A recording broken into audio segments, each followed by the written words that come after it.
सकते हैं। दंड नीति भी है, आपकी सुविधा हो, गुरु के मार्ग पर ही चलना है। यहाँ आप खुद का घर में इसका बिल्कुल भी उपाय मत करना है। आप प्रॉपर आपके योगा टीचर के पास जाके ये उसका अभ्यास कर सकते हैं। दंड नीति बहुत ही फायदेमंद है। वस्त्र धौती, इसका भी अभ्यास आप गुरु के मार्ग पर करना है आपको। ये बिल्कुल भी घर में करने जाने वाली क्रिया नहीं है। कुंजल क्रिया या वमन हम कर सकते हैं। वमन से भी हमारा कफ दोष कम हो जाता है। सो जो ट्रकिया में होता है या गले में रहता है, सो आम्ल पित्त, ज्यादा से ज्यादा कफ दोष कम करने के लिए भी हमें वमन यह उपयोगी होता है, ज्यादा से ज्यादा फायदेमंद रहता है। तो हम वमन का अभ्यास भी हम गुरु के अध्ययन के सामने ही करेंगे। अब देखेंगे हम आसन। जैसे कि हम देखते हैं हमारा सभी पूरा फोकस है यहाँ विशुद्धि चक्र पर। सो जो हमारा थ्रोट एरिया की जो भी वहां के जो स्ट्रेचिंग रहते हैं वो आसन हम यहाँ दे सकते हैं। जैसे कि मत्स्यासन है, मत्स्यासन करने में कुछ दिक्कत हो सकती है तो हम सरल मत्स्यासन का अभ्यास लेटे लेटे उनको दे सकते हैं। मतलब वहाँ हाथ के सपोर्ट से हम उनको नेक को ऊपर की तरफ लेट जाएंगे और हमारा जो माथे का भाग है वो जमीन की तरफ लेके जाएंगे, तो जो नेक को स्ट्रेचिंग मिल जाता है वो उनको फायदेमंद रहता है। आपको जो पूरा मत्स्यासन आता है, जो पद्मासन लेके करते हैं, वो भी कर सकते हैं आप। नेक्स्ट है सिंहासन। सिंहासन बहुत ही फायदेमंद है इस डिसीज के लिए। जैसे कि हम सिंहासन करते वक्त वज्रासन लेके हम पैर फैलाते हैं, दोनों हाथ जमीन पे रखते हैं और जब हमारी जिह्वा है जो हम बाहर निकालते हैं, ये मत्स्यासन का है। ये जो हम जिह्वा भी बाहर निकालते हैं और जैसे कि रोरिंग, जैसे कि सिंह गर्जना करता है, दहाड़ देता है, वैसे हमें उसका आवाज भी निकालना है और सांस अंदर लेके सांस बाहर। तो वहां जो स्ट्रेचिंग है ये फेशियल एक्सरसाइज है, जहाँ की फेस योगा में हम बहुत ही इंपॉर्टेंट रहते हैं। यहाँ की जो फेशियल मसल्स भी स्ट्रेच रहते हैं, हमारे गले की मसल भी यहाँ स्ट्रेच रहते हैं। तो जब हम सिंह मुद्रा करते हैं तो ज्यादा से ज्यादा हमें इसका फायदा मिलता है। एक आसन और है, यह है पूर्वोत्तानासन। यहाँ देखिए जब हम पश्चिमोत्तानासन कहते हैं तो हम फॉरवर्ड बेंड करते हैं, लेकिन यहाँ it's reverse plank pose Purvottanasana. यहाँ हमारे नेक या गले को हमें स्ट्रेच देना है, हमें हमारा माथा को पीछे की तरफ लेना है और हमारे गले को ज्यादा से ज्यादा यहाँ स्ट्रेच देना है। नेक्स्ट आसन, जैसे हम मत्स्यासन किया वैसे हमें उसका काउंटर पोज जैसे कि सर्वांगासन है, तो सर्वांगासन में भी यहाँ जालंधर बंद लग जाता है, तो उसका भी फायदा हमें विशुद्धि चक्र पर मिल जाता है। सो थ्रोट के मसल्स का जो कंजेशन यानी उस तरफ जो ब्लड सप्लाई है, ब्लड सर्कुलेशन बढ़ जाता है, तो मसल की वहां की टोनिसिटी बढ़ने में हमें फायदा मिलता है। नेक्स्ट आसन है, हम यहाँ मार्जरासन का भी अभ्यास कर सकते हैं। जैसे कि हम नेक को अंदर ले रहे हैं या हम लंग का भी यूज करते हैं। तो जब हम मार्जरासन करते हैं तो मार्जरासन जब हम करते हैं तो जब हम सांस भरते हैं तो हम नीचे की तरफ जाते हैं और हमारे जैसे कैमल की तरफ हमारा पेट का भाग उभरा जाता है, तो यहाँ लंग्स भी इन्वॉल्व होते हैं, तो इसका भी हमें फायदा मिलता है। जब हम सांस बाहर छोड़ देते हैं और नीचे की तरफ जाते हैं और सांस भरते हुए हम ऊपर की तरफ नेक ले जाते हैं, तो वहाँ लंग हमारा एक्सपांड हो जाता है। सो इनडायरेक्टली आपके ऑक्सीजन की मात्रा यहाँ बढ़ जाती है। सो इनडायरेक्टली आपके लंग ओपनिंग आसन है, जैसे कि उष्ट्रासन है, भुजंग आसन है, वो भी हमें बहुत बहुत फायदेमंद रहते हैं। धनुरासन आप उसका अभ्यास कर सकते हैं, भुजंगासन का अभ्यास कर सकते हैं। सो भुजंगासन में भी चेस्ट ओपनिंग आसन है और यहाँ नेक भी पीछे की तरफ रहती है, सो उसका भी फायदा हमें मिल जाता है। ओके, नेक्स्ट हम देखेंगे मुद्रा। जैसे कि मैंने बताया वहां मैंने सिंहासन किया, सिंह मुद्रा भी हम ले सकते हैं। सिर्फ हम यहाँ रोरिंग ना करके जिह्वा को हम बाहर निकालेंगे और पूरी तरह स्ट्रेच करेंगे। पद्मासन में बैठेंगे, दोनों हाथों की द्रोण मुद्रा लगाएंगे और जिह्वा को बाहर लेके जाएंगे। देन खेचरी मुद्रा का अभ्यास भी यहाँ फायदेमंद रहता है।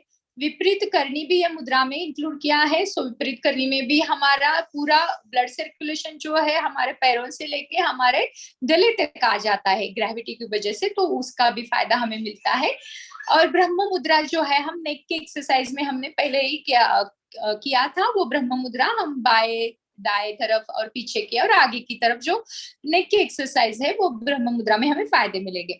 और एक मांडू की मुद्रा है, जहां मांडू की मुद्रा घेरंड संहिता में बताया है। वहां क्या करना है, जिह्वा को हमें हमारे ऊपरी तालू को ऊपर की तरफ खींचना है। जैसे हम खेचरी मुद्रा में हम पीछे की तरफ ले जाते हैं, तो यहाँ जो बेस ऑफ द टंग रहता है वो ऊपर की तरफ हमें घुमाना है, वो भी मांडू की मुद्रा है।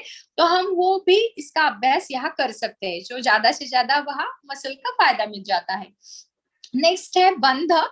जैसे कि मैंने बताया अभी, जिह्वा बंध, जालंधर बंध। जालंधर बंध हमारा लग जाता है हमारे सर्वांगासन में, तो वो भी हम लगा सकते हैं। और जब हम प्राणायाम का अभ्यास करते हैं तब हम तीनों बंध साथ में लगाते हैं। जब हम कुंभक का अभ्यास करेंगे तो जालंधर बंध का अलग सा हम अभ्यास कर सकते हैं।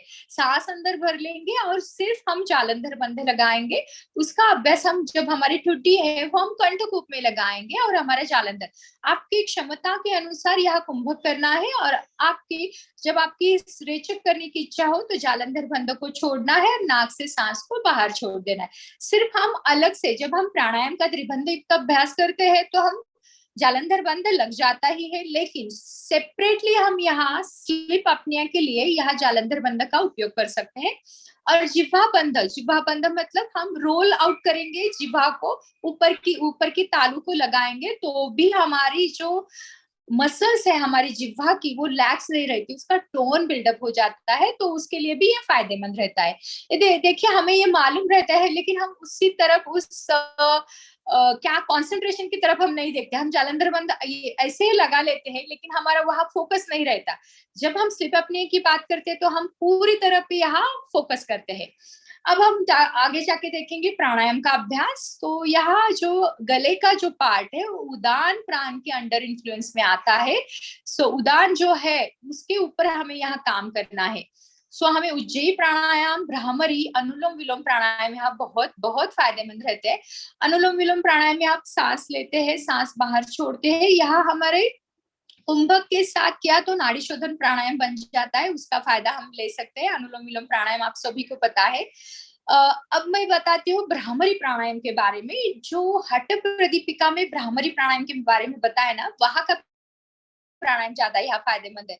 घेरंड संहिता में कान बंद, इंडेक्स फिंगर से हम कान बंद करते हैं और सांस सिंपल लेते हैं, पूरक मतलब नाक से लेते हैं।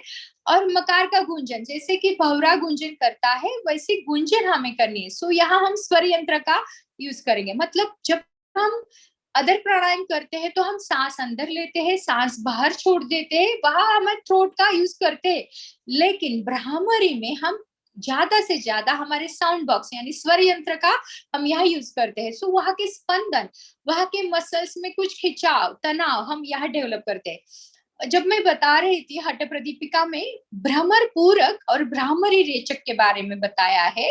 जो भ्रामरी रेचक सबको पता है, षण्मुखी मुद्रा बांध के हम भ्रामरी रेचक करते हैं कि जब हम सांस अंदर लेते हैं, मकार की गूंजन करती हूँ, मैं दिखाती हूँ पहले।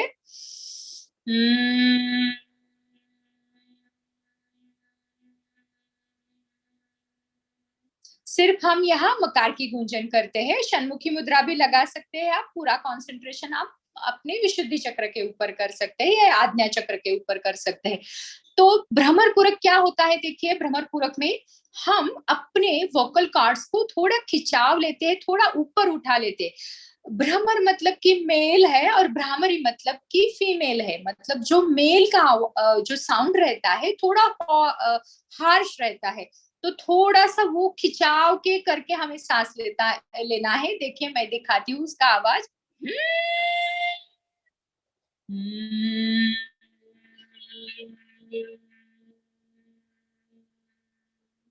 सो आपको आवाज में भ्रमर पूरक, ज्यादा से ज्यादा ये प्रचलित नहीं है भ्रमर पूरक के बारे में। तो भ्रमर पूरक का अभ्यास ये यहाँ हमें थ्रोट को ऊपर उठाता है, वो कॉन्ट्रेक्शन कर देता है, तो उसके ऊपर हमें फायदा रहता है। भ्रामरी रेचक हम करते ही करते, तो भ्रामरी का अभ्यास हमें रात के समय उनको देना ही देना है। मतलब जब हम भ्रामरी करते हैं तो हमारी जो आज्ञा चक्र के ऊपर काम करता है, हमारा आज्ञा चक्र मतलब हमारी पीनियल ग्लैंड, जो पीनियल ग्लैंड हमारा नींद का हार्मोन सिक्रीट करता है जो कि है मेलाटोनिन। जो मेलाटोनिन सिक्रीट हो जाता है तो आपको अच्छी तरह से नींद आती है। देखिए हमारा ये नींद की तकलीफ है, तो मेलाटोनिन अच्छी तरह से सिक्रीट हो जाएगा भ्रामरी के पर वजह से। सो मेलाटोनिन सिक्रीट हो जाएगा, तो melatonin is the precursor of happy hormones. Other happy hormones जैसे कि डोपामाइन है, सीरोटोनिन है, जो हमारी हैप्पी हार्मोन्स बताया है। और हठ प्रदीपिका में भी उसे चिदा आनंदकारी मतलब आनंद की लीला हम महसूस करते हैं। देखिए उनको वो पता भी नहीं था कि वो हैप्पी हार्मोन्स, हम अब रिसर्च कर रहे हैं तो हमें पता चल गया कि हैप्पी हार्मोन्स कौन से है। तो भ्रामरी का जो लाभ बताया है हठ प्रदीपिका में, जो आनंद की लीला हमारे अंदर हम नाद का अनुभव करते हैं तो हमें पता मिल जाता है। सो भ्रामरी उनको देना ही देना है, क्योंकि उसको अच्छी नींद आ जाएगी। अच्छी नींद की वजह से उनका आलस्य ड्राउजीनेस कम हो जाएगा। उनका जो हैप्पी हार्मोन्स की जो लेवल है, क्योंकि दिन में जो आलस्य ड्राउजीनेस रहता है तो स्ट्रेस हार्मोन्स कॉर्टिसोल बढ़ जाते हैं, इंसुलिन बढ़ जाते हैं, सो डायबिटिक के लिए वो प्रोन हो जाते हैं। तो उनके लिए ये हैप्पी हार्मोन सीक्रेट होना बहुत ही फायदेमंद रहता है।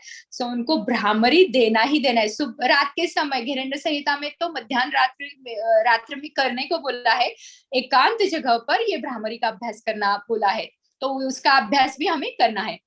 नेक्स्ट है उज्जयी प्राणायाम। उज्जयी प्राणायाम, हम उज्जयी प्राणायाम के बारे में बताए, हम चलते जागते सोते वक्त भी कर सकते हैं। सो प्राणायाम इधर अदर जो प्राणायाम रहते हैं उनको हमको पेट हमारा खाली होना चाहिए, उसके वक्त हमें निकालना पड़ता है। उसका समय जो दिया है वो उसी समय पे हमें करना है। लेकिन उज्जयी प्राणायाम ऐसा प्राणायाम है जो हम दिन में रात में कभी भी, जब हम लेटे हुए तब भी वो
Recording in progress.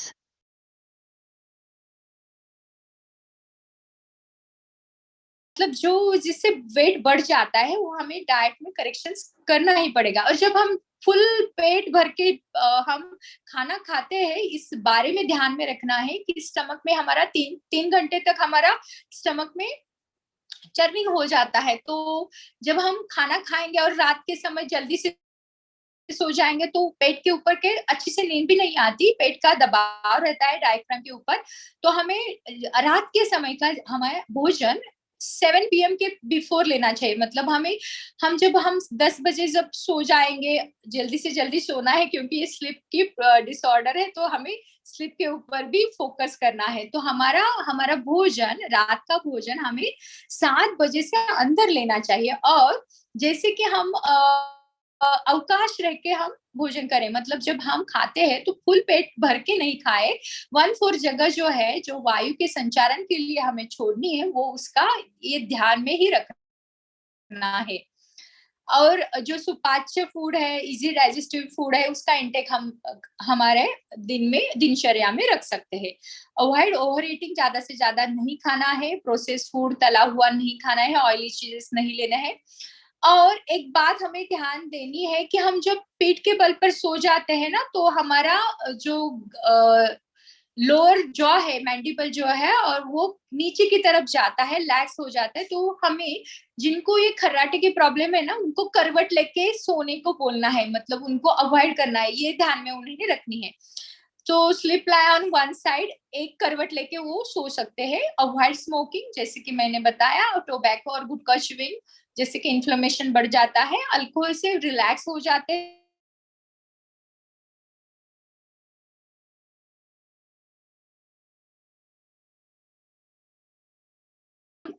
देखते हमने अभी देखा स्लीप एपनिया के बारे में, तो हमें यहाँ पॉजिटिव अप्रोच यहाँ लेना है। एक बात हमें ध्यान में रखनी है, एक मिनट में